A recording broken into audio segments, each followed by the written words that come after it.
안녕하세요. 교차검증입니다. 오늘도 국내외 주요 흐름을 교차해보며 우리가 놓치지 말아야 할 이면을 짚어봅니다. 국내 주요 뉴스. 김문수, 한덕수, 단일화 물밑 전쟁. 국민의힘은 한덕수 후보와 단일화를 위한 기구를 선거대책위원회 안에 설치하기로 했습니다. 두 후보는 오늘 오전 조계사에서 열리는 봉축법요식에 참석해 처음으로 대면합니다.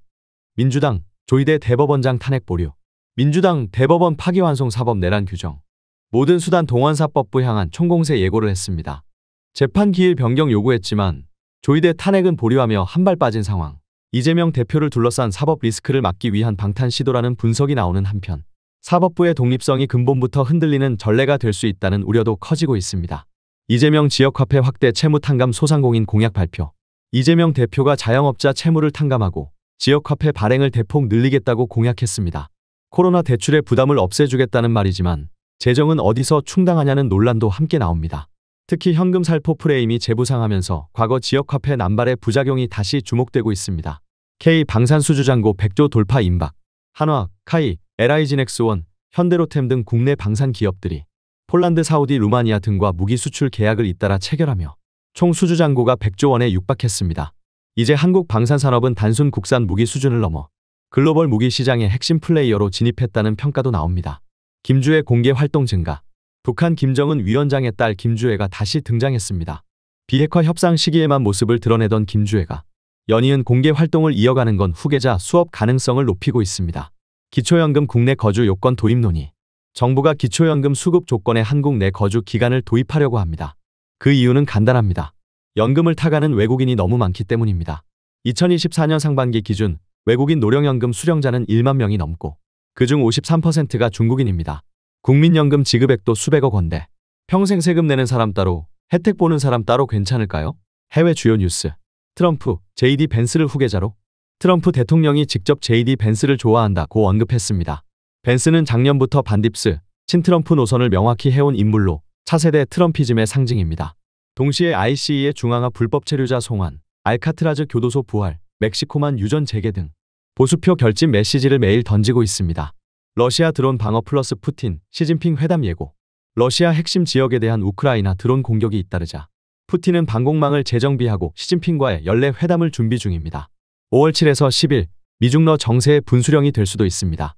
중국 AI 로봇이 민원 처리, 관세 협상도 시작. 선전시 등에서는 사람이 아니라 인공지능 로봇이 민원 업무를 시작했습니다. 동시에 미국과의 관세 전쟁에서 일부 완화를 제안하며 경제 회복 시도에 나선 모습입니다. 무너지지 않는 체제가 아니라 무너지는 속도를 조절하려는 시도일 수 있습니다. 후티 반군, 이스라엘의 공중 봉쇄 선포. 예멘의 후티 반군이 벤구리온 공항을 공격하고 텔아비브행 항공편 전면 취소 사태까지 발생했습니다. 공중 봉쇄 선언은 사실상 이스라엘에 대한 2.5전선 전쟁의 서막으로 해석됩니다. 이란, THAAD 무력화 미사일 개발 주장. 이란이 1200km급 신형 미사일을 공개하면서 미국과 이스라엘이 우리 핵시설 공격하면 반드시 보복하겠다고 경고했습니다. 중동의 군사 균형이 다시 흔들릴 수도 있습니다. 인도 vs 파키스탄, 휴전선 충돌 심화. 인도와 파키스탄이 연이은 국경 충돌로 긴장이 고조되고 있습니다. 인도 국방장관은 러시아 전승절 불참을 선언하며 러시아, 이란, 중국 블록과 거리두기를 시작한 것 아니냐는 해석도 나옵니다.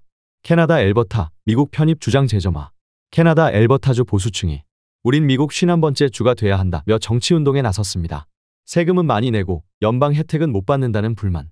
이 흐름이 실제 분리 독립으로 이어질지는 미지수지만 북미 정치 균열은 명백해졌습니다. 루마니아 대선 반글로벌리스트 시미온 1차 승리. 조지 시미온 후보가 1차 투표에서 예상 박선전을 하며 EU 회의론과 글로벌리즘 반대 목소리를 키우고 있습니다. 헝가리 슬로바키아에 이어 또 하나의 동유럽 민족주의 리더가 탄생할지 주목됩니다. 호주 총선 반트럼프 노동당 유력, 개입 논란 확산. 3일 치러진 호주 총선에서 집권 노동당의 승리가 유력해졌습니다. 하지만 동시에 중국 공산당의 선거 개입 의혹도 함께 불거졌습니다. 중국계 단체가 특정 후보 지지를 위한 자원봉사 활동을 벌였고 AI, SNS를 통한 여론 형성과 유권자 증가가 이상 징후로 지목되고 있습니다. 현지 언론은 이번 선거를 미국과의 관계 재정립을 둘러싼 갈림길로 보도하고 있습니다. 오늘의 질문. 오늘 하루에도 수많은 뉴스가 쏟아졌습니다.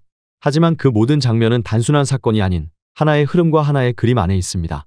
우리가 받아야 할 연금이 왜 외국인에게 지급되고 있는가 하는 질문은 국경의 의미가 무너지고 있다는 구조적 문제에서 시작됩니다. 방산 수출이 경제 호재처럼 보이지만 사실은 세계 곳곳이 무기 준비에 나섰다는 전쟁 시그널일 수 있고 호주 총선, 캐나다 분리 논의 같은 해외 이슈도 모두 새로운 질서의 재편을 가리킵니다. JD 펜스, 시미온 같은 정치인의 부상은 그저 누가 잘 나가냐는 문제가 아닙니다. 새로운 동맹, 새로운 가치, 새로운 전쟁의 깃발이기도 합니다. 우리가 해야 할 일은 각 뉴스의 표면을 넘어서 그 너머의 구조를 보는 일 아닐까요? 어렵다면 교차검증이 함께하겠습니다. 이 영상도 의심하세요. 교차검증이었습니다.